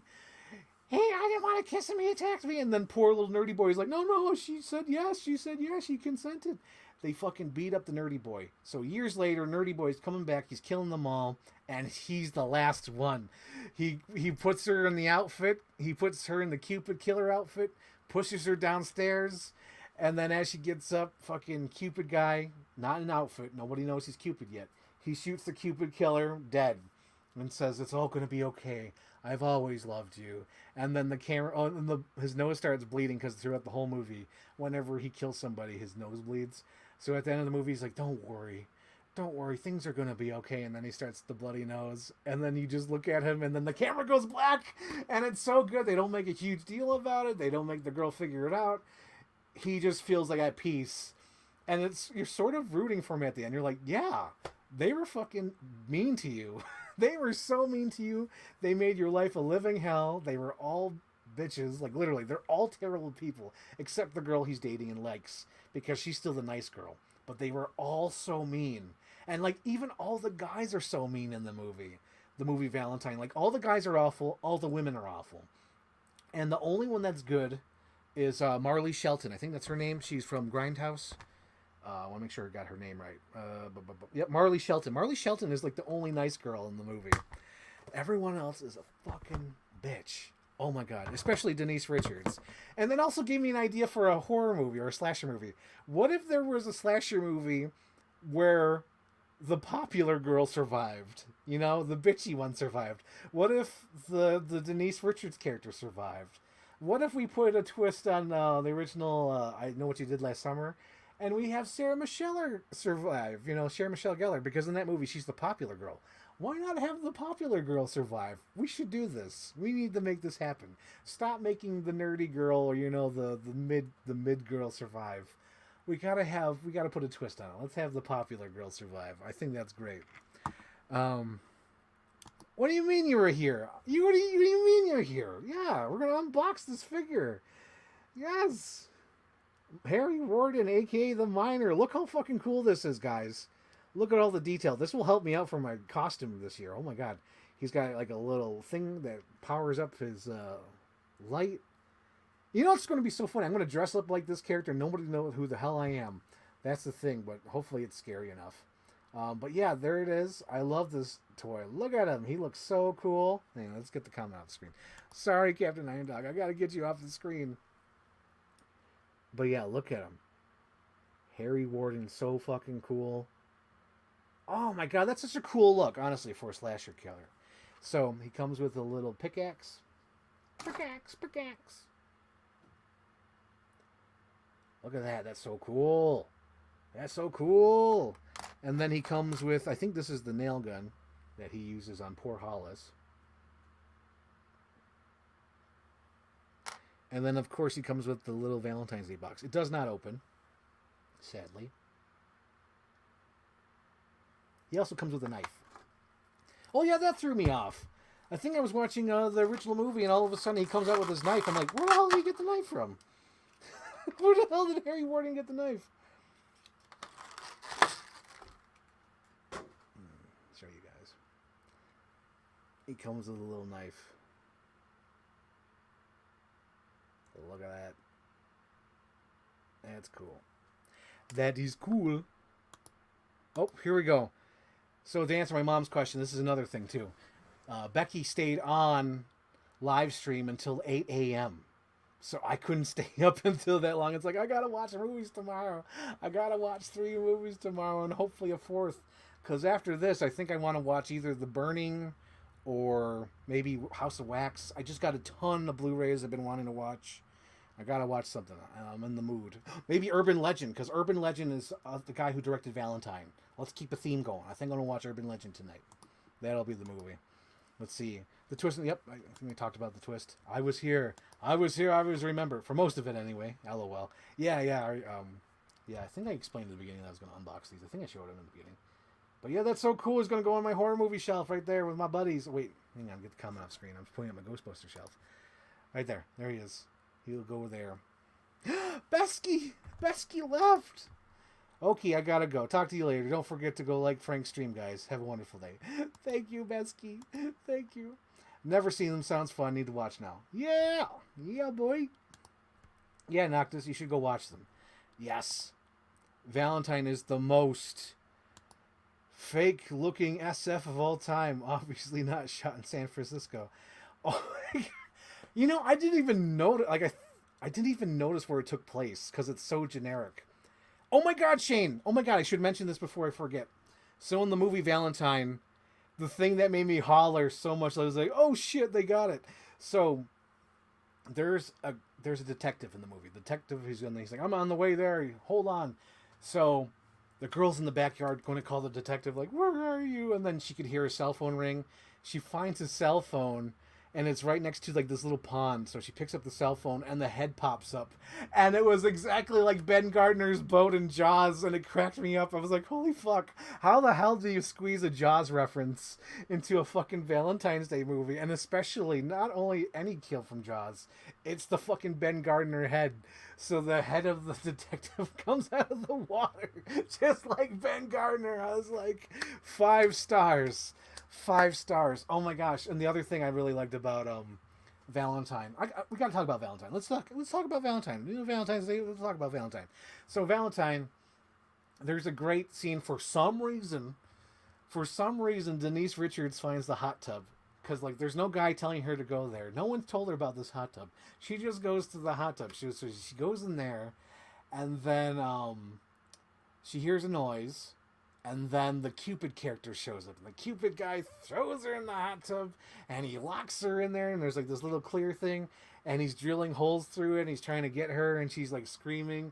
And he's like fucking with her. And he finally hits her, right? And she's like bleeding out. So he's like, okay, I think it's going to work now. So he unhooks the thing. And I'm like, oh God, is he going to drill her right in the head? What's he going to do? No, this is what Cupid does. Cupid's so, he doesn't like to take too much time killing because he's already drilled 3 holes. Someone might hear the screaming. He just throws the drill right in there, plugged in, and she electrocutes and turns out all the power in the house. 5 stars. 5-star slasher. He's like, I'm not wasting any more effort in this girl. I've already drilled holes. I got her in the shoulder.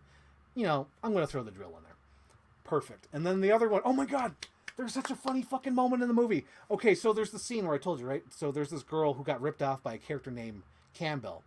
So there's a girl trying to get her money back. So she's going through his suitcase trying to steal like a Rolex watch, anything she get her money back from the guy who stole from her. As she's doing this, a closet door opens because like she's in the rec room. There's like a pool table or whatnot. It's like the party room. There's like a little like jukebox. A door opens. And the Cupid character is dragging the maid out of there to hide the body. And then he turns around and it's so unexpected. And the girl's like, I never saw anything. I'm going to leave you alone. And he's like, fuck. So he drops the maid's body and then goes after the girl.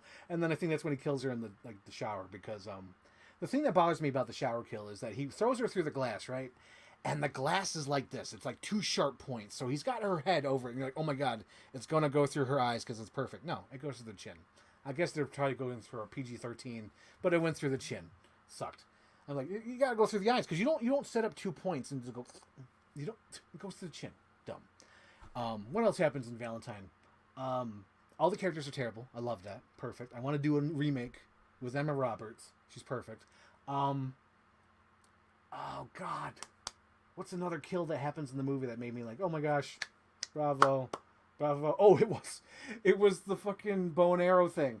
So because Cupid has bow and arrows, so he's like, he's shooting arrows at the girl, and then it was so perfect. Like she's like running away, she gets hit by the two arrows, and I think I forgot the details already, but I forget if he like kicks her over the edge or maybe it's the third arrow.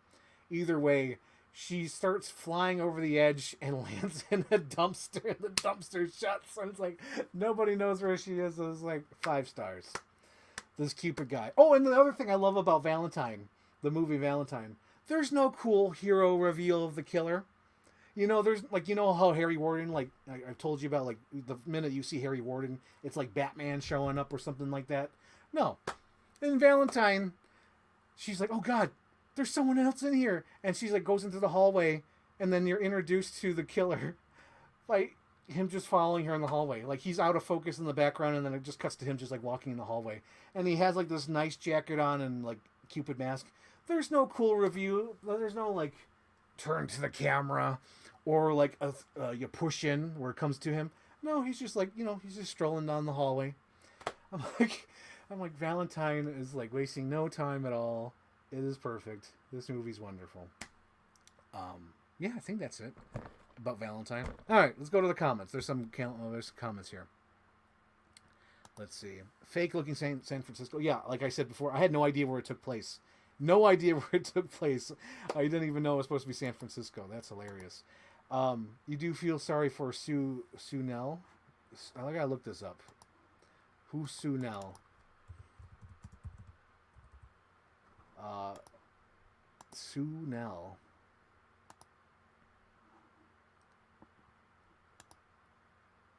Oh gosh. Am I spelling that right? Sue Snell.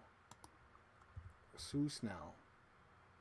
Oh, you're still talking about Carrie. Oh my God. I'm like, who the hell's Carrie? Like, what's going on here? Yeah, you're talking about Carrie yet? Yeah. I'll watch Carrie. I'll watch Carrie. Don't worry about that. I'll watch Carrie. We'll get to it, Jacob DreamWorks. We'll talk about Carrie at some point.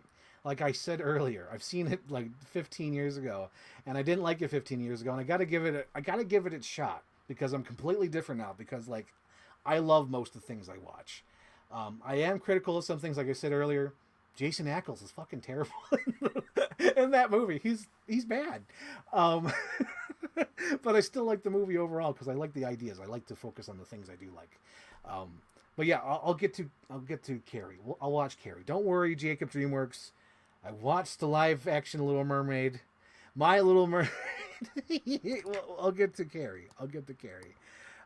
Let's see. I like goofy slashers at Full Metal. Watch Party. Oh my God, a watch party with Becky would be insane. Like, that is insane. That would be amazing. Let's see. I want to see a cop hook up with this. Dude, I thought it was going to happen. I thought she was going to give in, or that, because I was watching it, because I watched Valentine when I was a kid, when in the theater, when it came out, 2000 or whatever. I didn't remember anything but Stairwell, and I remember the twist ending.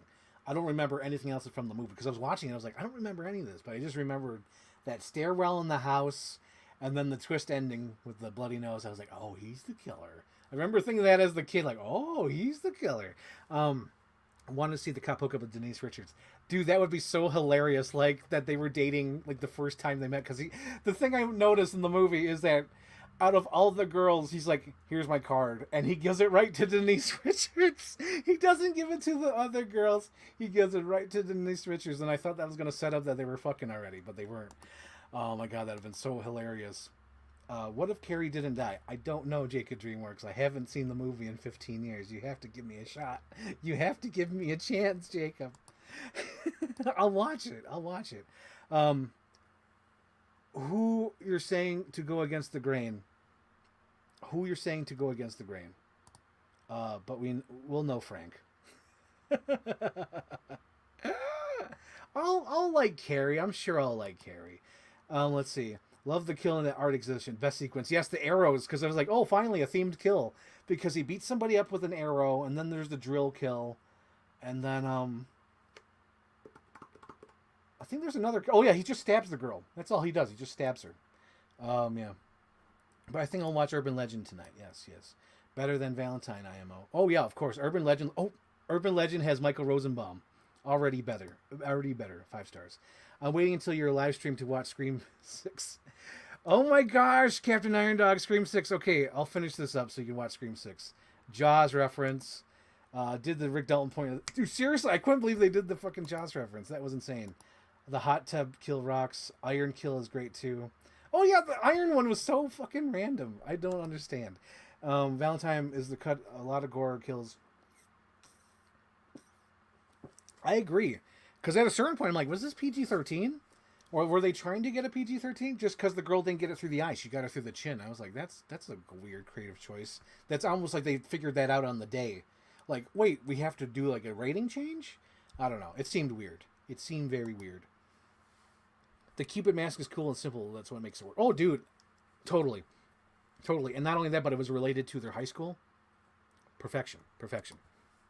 Okay. One more toy to unbox before I wrap up the live stream. Okay, we got the Miner. We got the Miner here, Toonie Terror. And he comes with a cool background, which is the coal mine. The legend they say on Valentine's Day.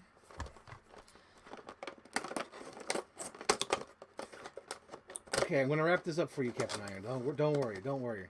I got to get you to your Sam Carpenter and Tara Carpenter and Quinn and Detective Bailey. All the favorite people. Dude, Scream 6 fucking rules. And honestly, like when they showed that girl, what's her, Melissa at the Comic-Con, I'm like, oh my god, I would cry. I think I would cry with seeing her because all the shit she's gone through and what she means to like the horror community. Because everyone loves her, and just seeing her in person and how she is who she is. Like, she's wearing the fucking bracelets that all her fans gave her, and then she's wearing denim all the time. Because everyone knows that she wears denim. It's just like, she's real. She's a real person. I really want to meet her, and I would cry. I would die and cry and throw up if I ever met her. Let's see. Harry Warden. He's so cool. Like, honestly, it's like one of the best looking slashers. And I think, you know, controversy, I think he would be able to kick Michael Myers' ass. I'm just saying. I know it's just TJ. Oh, not TJ. I know it's Axel. But still, I think he would kick so much ass. Where'd it go? Oh, there's the foot peg. I'll pick it up later. It's fine. His little foot peg popped out.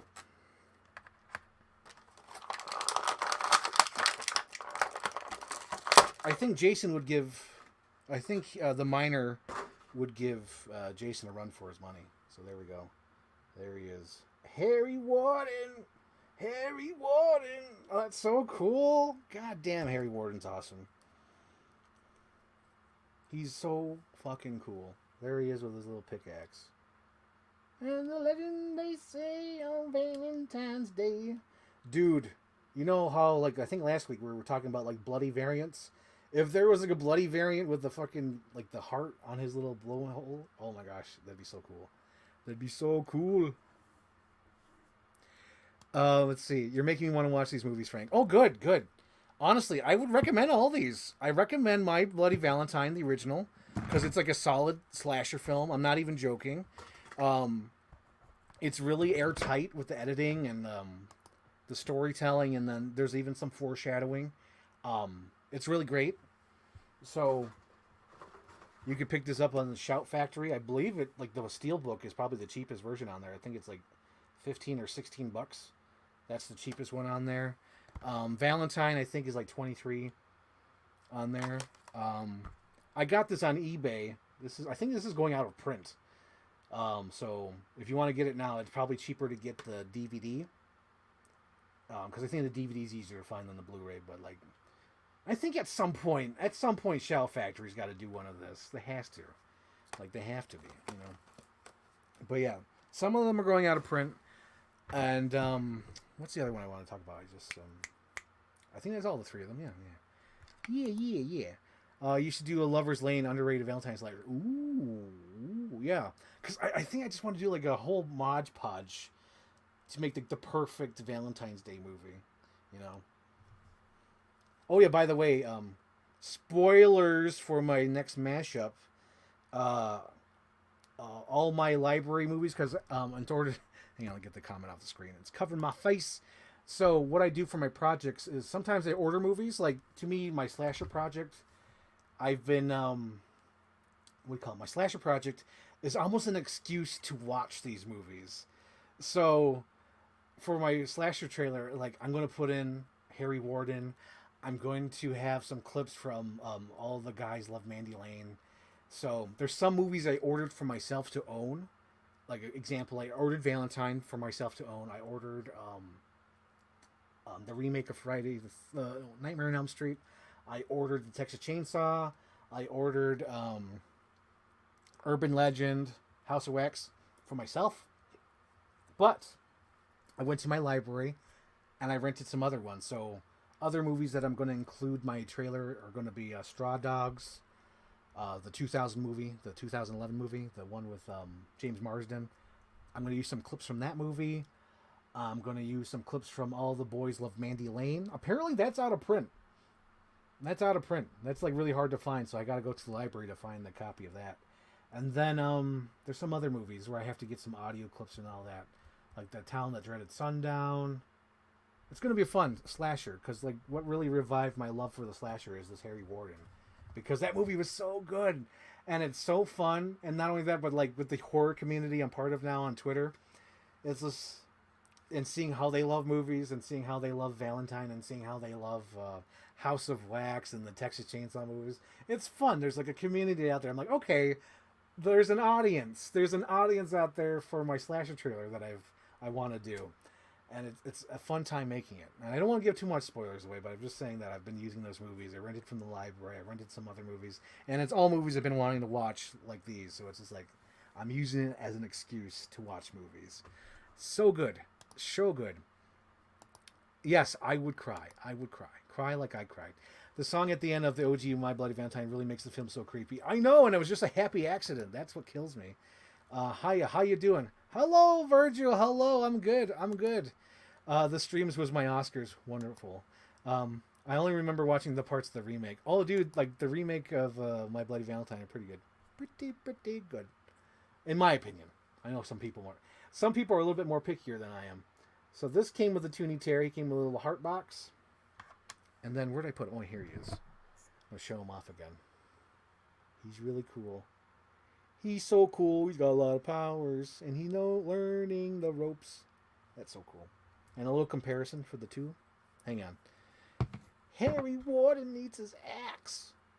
Oh, he doesn't have any alternate hands. That's interesting. That's an interesting choice. Usually there's like alternate hands with these NECAs. And a legend they say on the Valentine's Day. I can't believe that was a happy accident. That little ballad at the end of the movie. Can't believe that. Okay, so let's get the details in there. The deets. That's so cool. And the reason why I want to do Harry Warden for Halloween is because it's an easy getup, but I could also recycle the outfit for what do you call it, John Carver. Because John Carver is just a fucking black overalls with the mask. I might even do that before this because I think it's going to take time to build the mask and get the lights and order the pickaxe. I might have to go just do John Carver first and then next year do Harry Warden. Just because you could just recycle most of the outfit, which is fun. Okay, with that being said, thank you guys for tuning in. This has been a great episode. It's been a lot of fun finally to unbox these characters and to talk about a movie that I really enjoyed. I really enjoyed My Bloody Valentine. It's one of the best movies, one of the best slashers I've ever seen. And it really is all the things that I love. It has the townfolk legends, like, oh, Harry Warden will come back. And it's got like the ballad at the end of the movie. It's got good kills. It's got great editing. Like, honestly, the whole editing sequence, because I remember watching the movie, oh my God, that's great. It was the, what do you call it, the laundromat scene against poor old Mabel. That's great. It's got good sequences when they're on top of the minecart shaft and doing the climb up. There's some good scenes in this. It's really good. Highly recommend the extended cut. Don't even bother the theatrical cut. On Shout Factory, like I said before. really good. Or if you don't want to get the Shout Factory and kind of want to go cheap, you can get the 2009 DVD release, but just know that the footage is not cleaned up. It'll be like grainy because the Shout Factory cleaned it up, but this one is still good. Still good purchase. Still good purchase. All good things. All good things. And then next week's show is going to be the Oscar movies. I think Sarah picked Oppenheimer because she hadn't seen it yet, and I picked Maestro.